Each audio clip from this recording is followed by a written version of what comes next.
ನಮ್ಮ ಇಂಡಿಯಾದಲ್ಲಿ ತುಂಬ ವರ್ಷಗಳಿಂದ ಫಾಲೋ ಮಾಡ್ತಾ ಬಂದಿರುವ ಕೆಲವು ಆನ್ಸಿಯಂಟ್ ಹ್ಯಾಬಿಟ್ಸ್ ನಿಮ್ಮ ಬಾಡಿನ ಯಂಗಾಗಿ ಮೇಂಟೈನ್ ಮಾಡೋಕ್ಕೆ ಹೆಲ್ಪ್ ಮಾಡುತ್ತೆ ಅಂತಾರೆ. ಅವೇವೋ ನೋಡೋಣ.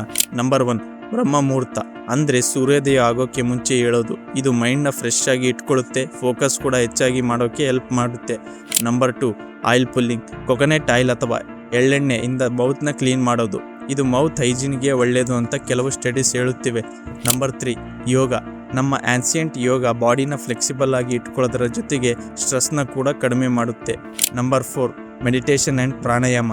ಡೀಪ್ ಬ್ರೀತಿಂಗ್ ಎಕ್ಸಸೈಸ್ ಮೈಂಡ್ನ ಕಾಮಾಗಿ ಇಟ್ಟು ಟೆನ್ಷನ್ನ ರೆಡ್ಯೂಸ್ ಮಾಡುತ್ತೆ. ನಂಬರ್ 5, ಅರಿಶಿಣ ಮತ್ತು ಇಂಡಿಯನ್ ಸ್ಪೈಸಸ್. ಅರಿಶಿಣದಲ್ಲಿ ಆ್ಯಂಟಿ ಆಕ್ಸಿಡೆಂಟ್ ಇರುತ್ತೆ, ಅವು ಬಾಡಿನ ಇನ್ಫ್ಲಮೇಷನ್ನ ಕಮ್ಮಿ ಮಾಡೋಕ್ಕೆ ಹೆಲ್ಪ್ ಆಗಬಹುದು. Number 6, Ayurvedic food habits. Fresh food, seasonal food, ಕಮ್ಮಿ ಪ್ರೊಸೆಸ್ಡ್ ಫುಡ್ ತಿನ್ನೋದು ಹೆಲ್ತ್ಗೆ ತುಂಬ ಒಳ್ಳೆಯದು. Number 7, morning sunlight and nature lifestyle. ಬೆಳಗ್ಗೆ ಸನ್ಲೈಟ್ ತಗೊಳ್ಳೋದು ಸ್ಲೀಪ್ ಸೈಕಲ್ನ ಬೆಟರ್ ಮಾಡುತ್ತೆ, ವಾಕಿಂಗ್ ಸ್ಟ್ರೆಸ್ನ ಕಡಿಮೆ ಮಾಡುತ್ತೆ. ಸೊ ಫ್ರೆಂಡ್ಸ್, ಇದರ ಲಾಂಗ್ ವಿಡಿಯೋ ಬೇಕಾದರೆ ಕಾಮೆಂಟ್ಸ್ನಲ್ಲಿ ಎಸ್ ಅಂತ ಹೇಳಿ.